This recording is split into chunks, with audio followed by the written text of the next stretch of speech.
Salah satunya ketika ini mulai merebak banyak, saya bahkan ke belakang itu lama berkonsentrasi untuk meriset ayat-ayat Al-Quran, hadis terkait dengan penanganan wabah. Sampai saya buat diagram juga, saya kontak beberapa ilmuwan juga, teman-teman dari dokter, dari macam-macam, bahkan ini seperti diagram ini ya, tapi saya belum bisa publish ya, tapi sebagian sudah saya sampaikan ke beberapa perwakilan pemerintahan juga untuk kita share, mungkin bisa kita tangani dengan baik.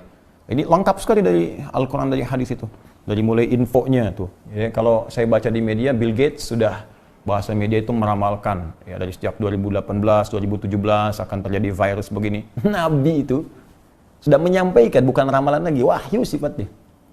Ya, menyampaikan dari sejak zaman kehidupannya 15 abad yang lalu, Anda bayangkan 15 abad. Ya, ini keterangan ini nanti Anda temukan di beberapa kitab, di antaranya ini saya kopikan nih. Ada kitab bagus namanya Al-Fathur Rabbani fi Tartibi Musnad Ahmad ibn Hanbal Asy-Syaibani. Ya, Al-Fathur Rabbani fi Tartibi Musnad Imam Ahmad ibn Hanbal Asy-Syaibani, halaman 202 sampai 206. Ya, saya hafal karena saya kaji terus gitu ya. Itu langsung babnya, bab tentang wabah, abwabut ta'un, wal wabah. Bab tentang penanganan wabah. Nah, itu disebutkan dalam riwayat hadis ini komplit sekali beberapa riwayatnya, bahwa Nabi pernah menyampaikan pada para sahabat, bahkan diinfokan oleh malaikat Jibril alaihissalam.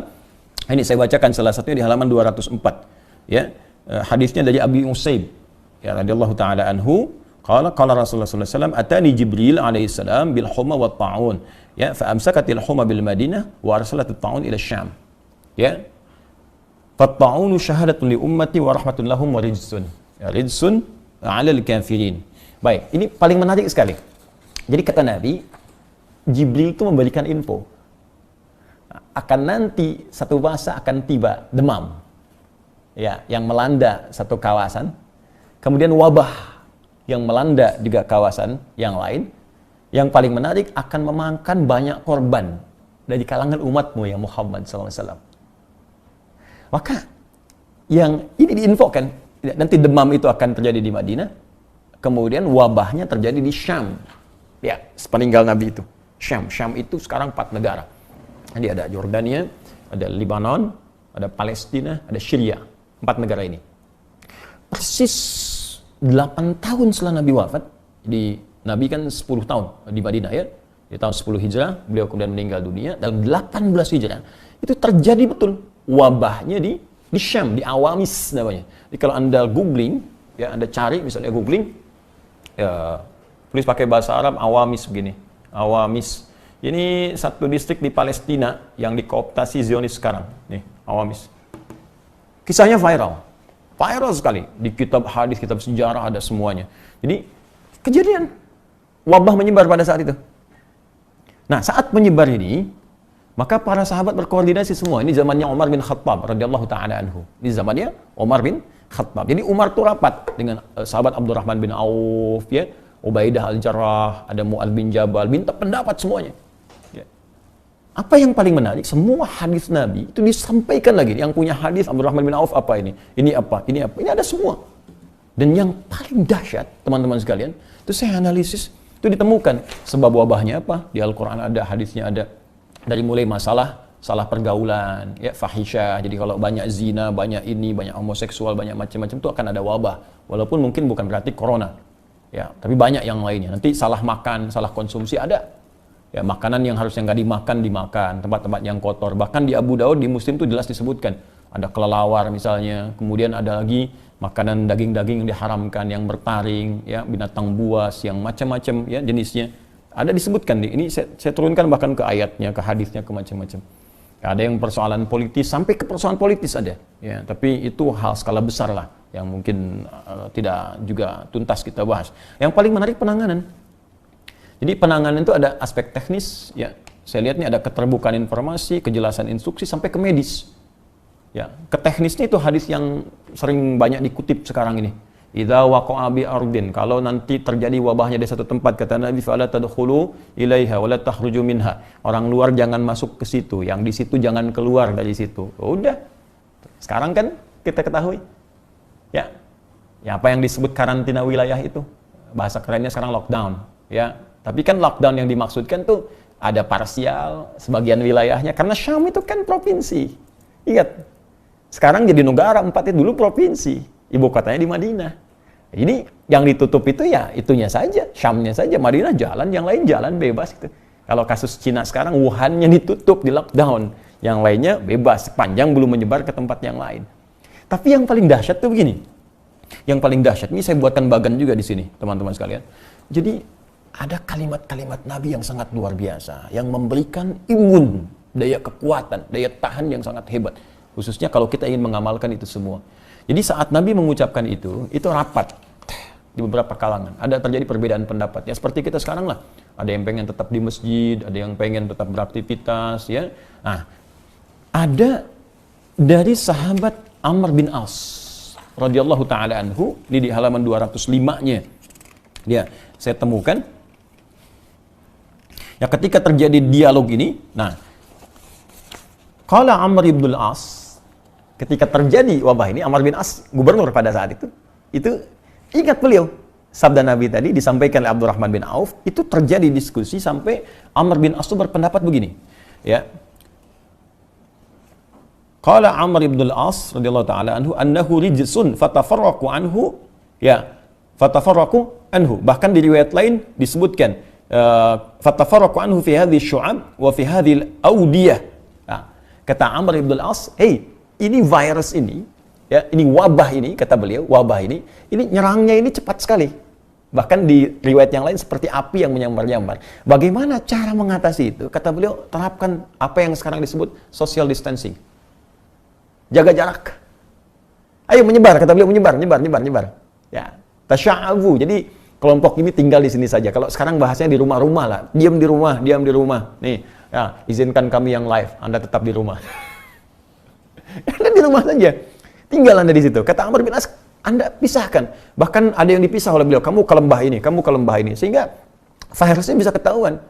Ya, yang terjangkiti tahu, bisa diidentifikasi, yang tidak sehat dan sebagainya. Nah, hanya kan pada waktu itu vaksin belum ditemukan, sehingga yang terjadi herd immunity. Jadi kekebalan tubuh yang muncul dengan sendirinya akibat virus itu dilawan oleh antibodi kita. Tapi itu butuh waktu. Ya, kalau pendekatan corona sekarang ya 14 hari itu. Ya, selama belum ditemukan vaksin, maka diserahkan kepada tubuh kita masing-masing untuk melawan. Bagaimana bisa melawan itu kalau kita sanggup mengatasinya? 14 hari hilang, bahkan imun bertambah, jadi lebih kuat ya setelah itu. Nah, korbannya banyak pada masa itu. Ya, ada sekitar ada yang menyebut 20.000, ada 25.000, tapi karena social distancing diterapkan ketat sekali. Ya, tapi supply diberikan, makanan dikasih, terus dikasih info, penyebarannya akhirnya apa? Terhenti wabah itu. Tapi disiplin, nah, jangan keluar. Di tempat yang aman silahkan ibadah, tapi jangan keluar, diam di sini, menyebar semuanya, semua disiplin sekali. Nah, tapi ada hal yang belum selesai. Bagi Anda yang tidak kena atau belum terjangkiti atau alhamdulillah sampai saat ini kita merasa sehat dan baik, kita waspada. Ya, dengan baik, jaga kesehatan. Tapi kan ada di antara dua golongan yang mereka sedang berjuang. Satu, yang terkena virusnya bahkan positif. Dan kita berusaha hadir bersama mereka, minimal kita doakan. Allah sehatkan, Allah angkat penyakitnya, kemudian juga yang paling kita bisa lakukan, kita bersinergi. Ya, kita bersinergi, berikan mereka kekuatan. Saya bahkan mengusulkan ke beberapa pemerintah di daerah, ayo kami dilibatkan, para ustadz ini. Kalau perlu, rekam video kami. Kami kirimkan kepada teman-teman yang di rumah sakit, ya, yang terinfeksi dan sebagainya. Kita berikan semangat supaya kita hadir bersama mereka. Ini saatnya kita bersatu. Bukan saling nyalahkan, saling ini. Apa yang Anda kerjakan? Anda ini negarawan sejati atau ingin bikin ulah di negeri sendiri? Jangan-jangan Anda cuma numpang hidup di Indonesia untuk mengakibatkan kekacauan. Kita cintai bangsa kita, cintai saudara kita. Saat ini kita sedang melampaui batas-batas sekat, semua sekat. Kita sekarang hadir untuk bersatu mengatasi semua hal yang sedang kita hadapi saat ini. Maka apa motivasi dari Nabi Sallallahu Alaihi Wasallam? Ini hadisnya ada juga di sini dan saya sertakan juga. Ini lengkap ini. Ini saya tidak main-main. Apa yang saya tuliskan di sini, kemudian yang saya buat diagram ini sudah dipraktekkan di hampir semua negara yang terjangkiti. Saya terima dokumen juga 20 halaman, 20 lembar tentang bagaimana di Italia, bagaimana di Inggris, bagaimana Korea bisa menekan sampai sekarang, bagaimana Vietnam yang zero tingkat kematiannya, bagaimana Singapura juga dan sebagainya. Ya, bahkan saya terima juga panduan dari Cina seperti saya pelajari, saya amati, dan semua tidak keluar dari petunjuk Nabi SAW. Nah, pada dua golongan tadi, yang sekarang tengah diuji, baik yang positif, ODP atau PDP yang sungguhnya belum tentu terkena itu, perhatikan hadis Nabi SAW berikut ini. Dari Sayyidah Aisyah radhiyallahu ta'ala anhu. Nah, saya bacakan hadisnya, teman-teman sekalian. Di sini ada di halaman 204. Ya, saya sudah menghafal hadisnya, riwayat Al-Bukhari, cuma kadang-kadang kan ada yang bertanya itu referensinya mana, maka saya bawakan, ini bisa kita bacakan. An Aisyah radhiyallahu ta'ala anha, dari Ummul Mukminin Sayyidah Aisyah, semoga Allah menyayangi beliau dan kita mencintai sebagai ibunda kita orang beriman, annaha akhbarathu annaha sa'alat Nabiy sallallahu alaihi wasallam, bahwa mengabari Sayyidah Aisyah itu kepada Yahya bin Ya'mur bahwa beliau pernah bertanya kepada Nabi sallallahu alaihi wasallam anit ta'un, tentang wabah. Bagaimana kalau terjadi situasi wabah? Fa akhbaraha an-nabiy sallallahu alaihi wasallam, maka beliau menyampaikan, Nabi sallallahu alaihi wasallam, annahu kana 'adzaban yab'athuhu Allah 'ala man yasha', bahwa ini pernah diturunkan oleh Allah pada umat sebelum Nabi Muhammad sebagai hukuman karena menantang wabah. Jadi dulu pernah ada umat yang menantang kepada Allah, turunkan wabah. Maka Allah turunkan di zaman dulu. Ya, sebelum zaman Nabi sallallahu alaihi wasallam. Itu ada juga redaksi untuk wabah itu ada 3 ya. Ada wabah, ada ta'un, ada rijsun. Ya, itu kita temukan misal di Al-Baqarah ayat ke 58 59. Ya, 58 59. Ya, paling kanan sebelah atas di pojok itu. Ya, wa idz qulna dkhulu hadhil qaryata ya faqulu minha haythu syi'tum raghada wa dkhulul baba sujada. Ya waqulu hittatun naghfir lakum khatayakum wa sanazidul muhsinin. Fabaddala alladhina ghayra alladhi qila lahum. Ya, fa anzalna minas sama'i rijsa. Ya, maka kata Allah, kami perintahkan pada golongan orang Bani Israel dulu yang selalu ngeyel. Dibebaskan dari Fir'aun, malah cari sembahan yang lain. Terus minta ini, minta itu, kirim nabi, ada yang dibunuh dan sebagainya. Ada yang disuruh oleh Allah, nih kerjakan, masuk ke sini, kami berikan rasa aman. Malah ngeyel. Dicari kalimat-kalimat untuk mengolok-olok, bahkan menantang siksaan. Maka kata Allah, kami turunkan wabah dari langit. Nah, itu pernah terjadi. Nah, itu konteks hukuman. Tapi, nah ini motivasinya. Faja'alahu Allahu azza wa jalla rahmatan lil mu'minin. Falaysa min 'abdin yaqa'u ta'unu fihi fayamkuthu fi baladihi sabiran muhtasiban ya'lamu annahu lam yusibhu illa ma kataballahu azza wa jalla lahu illa kana lahu mithla ajri syahid. Paham? Tidak. Baik, sekarang kita lihat. Tapi ada peluang, kata Nabi. Wabah itu di sisi lain bisa menjadi rahmat bagi orang beriman. Bagaimana itu menjadi rahmat? Ya, kemuliaan yang lahir dan diberikan oleh Allah Subhanahu wa taala. Falaysa min 'abdin yaqa'u ta'unu fihi. Maka rahmat itu akan datang, diberikan oleh Allah pada seorang hamba yang ketika wabah itu menimpanya. Fayamkuthu fi baladihi sabira. Ketika wabah itu menimpanya, dia bersabar dan tetap tinggal di tempatnya. Dia nggak keluar. Jadi bagi teman-teman yang dihukumi positif misalnya, jangan putus asa dulu. Dan saya katakan jangan kaitkan dengan kematian. Ingat, jangan pernah mengaitkan sebuah penyakit dengan kematian. Karena yang sehat pun bisa wafat. Karena kematian itu nggak ada korelasinya dengan penyakit. Ingat, ya, penyakit itu belum tentu menjadi penyebab kematian. Karena kematian itu sifatnya ajal. Quran surah 7 ayat 34. Fa idza jaa ajaluhum la yastakhiruna sa'atan wa la yastaqdimun. Jika tiba ajal nggak bisa maju, nggak bisa mundur. Jadi kematian itu ajal, selesai.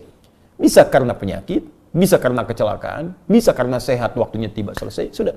Di bagi Anda yang terkena pun, kuatkan mental. Jangan hukumi, aduh saya nanti meninggal nih, saya rentan. Tidak. Anda merasa di atas 50 tahun yang terserang kemudian Anda mengatakan saya mungkin akan wafat. Tidak. Toh di bawah Anda pun yang kecil-kecil banyak yang wafat tanpa terkena harus corona. Kata Allah lewat lisan Nabi-Nya, Anda bersabar. Kemudian isi kegiatan itu dengan muhtasiban, merenungi diri, berbuat lebih baik lagi. Apa yang saya kerjakan selama ini yang kurang baik, ya isi dengan kebaikan. Ini manfaatnya besar ini sekarang ini. Anda yang di rumah-rumah bisa menghatamkan Quran, bisa menghafal Quran. Nanti saya umumkan di akhir nih. Ya, bagaimana bisa mengisi dengan menghatamkan Quran, menghafal Quran, berbuat yang baik-baik, berkontribusi, jangan bikin hoax. Ini kita sedang sulit bikin hoax, akan disemprot dari udara, jangan racun, jangan keluar. Ya, Anda ini siapa sih sebetulnya? Ya, jangan berkontribusi pada yang negatif. Kita sekarang sedang bersatu dalam kebaikan. Ini pemerintah daerah sedang nangani, Anda tembak lagi, digoreng lagi isunya. Ini Anda kalau tak bisa berkontribusi datang, setidaknya doakan. Atau minimal diam. Itu lebih bagus. Nah, maka kata Nabi, sabar, isi dengan baik, dan yakini. Ya, ini semua sudah ketetapan. Artinya apa? Yang sudah terjadi. Kalau sudah terjadi, dikeluhkan pun tidak akan menghilangkan wabah. Jadi daripada Anda mengeluh tidak menjadi solusi, lebih baik kita sabar, hadapi pola makan yang sehat, yang kuat, olahraga, optimis, isi dengan banyak membuat hal-hal yang baik dalam kehidupan. Maka apa yang terjadi? Kata Nabi, kataballahu azza wa jalla lahu illa kana lahu mithla ajri syahid. Kalau Anda kerjakan seperti ini, kalaupun wafat, maka Anda mendapatkan pahala syahid. Tapi kalaupun Anda hidup, senilai dengan pahala mujahid fi sabilillah. Peluang. Itu yang menyebabkan Mu'adz bin Jabal radhiyallahu ta'ala anhu, Ubaidah bin Jarrah berdoa kepada Allah, ya Allah, jadikan saya bagian dari orang yang disebutkan oleh Nabi ini. Sampai memohon, jadikan saya bagian dari yang disebutkan, karena ingin mendapatkan rahmat Allah. Bukankah masuk surga karena rahmat Allah? Bukankah kita di rumah tangga mengharap rahmat Allah, sakinah, mawaddah, rahmat? Bukankah pendosa yang banyak diampuni karena rahmat Allah? Quran surah 39 ayat 53. Qul ya ibadiyalladzina asrafu ala anfusihim la taqnatu min rahmatillah. Rahmat itu tinggi, saudara. Dan sekarang Allah turunkan rahmat. Maka seperti sahabat dulu mempraktekannya, kita semangat. Ya. Dan orang-orang seperti Mu'adz bin Jabal, Ubaidah bin Al-Jarrah adalah orang-orang yang berjuang sekarang seperti dokter-dokter kita ini. Orang-orang hebat. Para perawat, medis, tenaga medis. Ini orang-orang hebat di garis terdepan. Maka saya berikan berita gembira kepada Anda semuanya. Anda orang-orang terpilih, dan Anda yang dipilih oleh Allah, bukan seperti ahli hidayat, bukan seperti yang lain. Itu pertanda ada kemuliaan terbesar di tangan Anda, yang pahalanya begitu besar. Maka niatkanlah sebagai ibadah karena Allah Subhanahu wa Ta'ala, karena Anda mengerjakan sesuatu yang besar, yang tidak semua orang bisa dipilih oleh Allah untuk mengerjakan tugas besar, kecuali orang-orang hebat dan besar. Maka kita turut juga berdoa, bersinergi, dan kami juga sama-sama bekerja dengan baik, dengan izin Allah, untuk kita saling berbagi. Ayo, yang punya kelebihan harta, saatnya sekarang berbagi. Anda numpang hidup di Indonesia, bekerja di sini, cari uang di sini, saat negara membutuhkan, Anda hanya bersembunyi di rumah dan tidak memberikan apapun. Ayo keluar. Anda punya harta, beli. Kita juga siap-siap. Ini kami sedang meminta teman-teman semua bersinergi, cari masker, kita keluarkan, buka tabungan, kita sebarkan. Jadi teman-teman yang di masjid, di luar masjid, di mana, kita sama-sama nanti kita kumpulkan, kita sebarkan. Ya, ada anjuran untuk sejadah, kita beli sejadah. Apa yang kita bisa lakukan, kita lakukan bersama-sama. Bersama Allah kita bisa mengatasi semua hal-hal yang sedang kita hadapi.